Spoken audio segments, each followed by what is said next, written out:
What's up guys, Jens Garcia here, and today we're taking a look at the new Beats Solo 2 headphones by Dr. Dre. Beats have been having some major design changes on their headphones, well actually not just on the design department but also in terms of sound quality. The 2014 Solo series packs a new look and it is said to have a better sound quality compared to the previous generation. So let's go ahead and find out and see how better these really are compared to the old Solo headphones. Starting off with the design, the Solo 2 follows the similar design to the Studio series that got updated last year, and it actually feels a lot better over the old Solo HDs. It feels a lot durable and sturdy, which is something that was missing on the Solo HD. I mean, those headphones just felt really flimsy, especially with the hinges. It still uses plastic as its material with glossy finish, and this comes with some really good color choices, but these blue ones really stood out to me the most. I can't really remember exactly how light the previous Solo HDs were, but these are actually quite light for cup style headphones. The cushion ear pads are definitely bigger as well, so it should cover most ear sizes, and I think my ears are pretty big anyway, and the headphones still managed to cover that up. It's comfortable on the ears and head, so they really did a great job on that department, especially if you travel a lot and wanted to be able to, wear your headphones for a long period of time.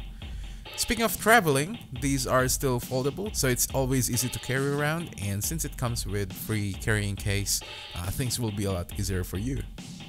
I was probably expecting more from the case, I guess. A free hard case would be great rather than a soft carrying case, since you're paying a lot of money for these.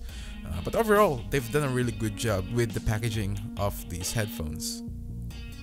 Moving over to the important part of this review, which is the performance of the headphones. Now, I was actually really impressed at how well, it was able to block the noise, some of the ambient noise, and I mean, I couldn't really tell the difference, between these and the older one, since I don't have the older one with me. But anyway, in terms of, blocking the sound, it actually does a really good job. I mean, I can still, hear some of the noise, but other than that, I think when it comes to, monitoring, let's say during filming, then these aren't going to let you down. Alright, now let's jump to the sound quality. I personally listen to different genres of music, but most of the time I listen to a lot of metal, rock, and pop type of music. First, I wanted to cover electronic because of the upbeat tempo, and I've listened to both deadmau5 and Benny Benassi's music. With a lot of deadmau5 song, I definitely noticed the clean bass and cymbal, especially with the song Sia, with a great amount of reverb, which really helped to soften the voice of the singer. When I listen to Ghost and Stuffs, I've noticed the high tones were kind of taking over the low and mid tones a little bit, so it was starting to get unbalanced throughout the song, but it wasn't disappointing overall.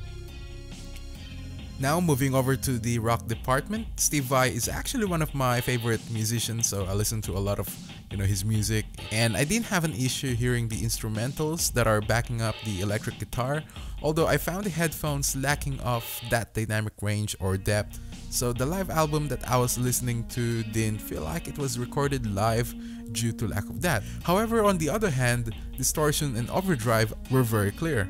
Same with the wah-wah effect, flanger and phaser, as you will hear a lot of those in his music. Another song I wanted to mention is One Step Closer by Linkin Park, and I find the tones balanced. The highs were not taking over the mids, especially in the part when Chester screams, and at the same time you can still hear the notes from the heavy distorted guitar. Alright, so I guess the main question is, what do you think of the new Solo 2 headphones? Well, I'm gonna say right now it's definitely a lot better compared to the Solo HD, probably in almost every aspect. So, when it comes to the build quality, the, comfortability and sound quality, pretty much it's a lot better. So if you are using the Solo HD right now, then stop, watching this review and go ahead, and upgrade, because this is definitely a lot better. But other than that, it's really hard to tell other guys to whether you should buy this or not, because I mean, $250 Australian dollars, by the way, and I think in the US it's $200. It's kind of hard to recommend because there's some competitors out there for lesser price that are actually, you know, sounding a lot better compared to these ones. But again, the best way to do it is if you live close to, let's say, Best Buy, or if you're in the US, or you know, JB Hi-Fi if you're from Australia, then definitely just give it a go and test out other headphones as well, because at the end of the day, it's what matters to you. If you want more bass, more dynamic range, then you know, I'm not the one who's gonna be deciding that, and it's all up to you. So yeah, hope that helps, and that wraps up our video review for these headphones. Thank you all for watching, and perhaps maybe some of your friends are, you know, looking to, you know, upgrade to these as well. Then perhaps you can share this video to them.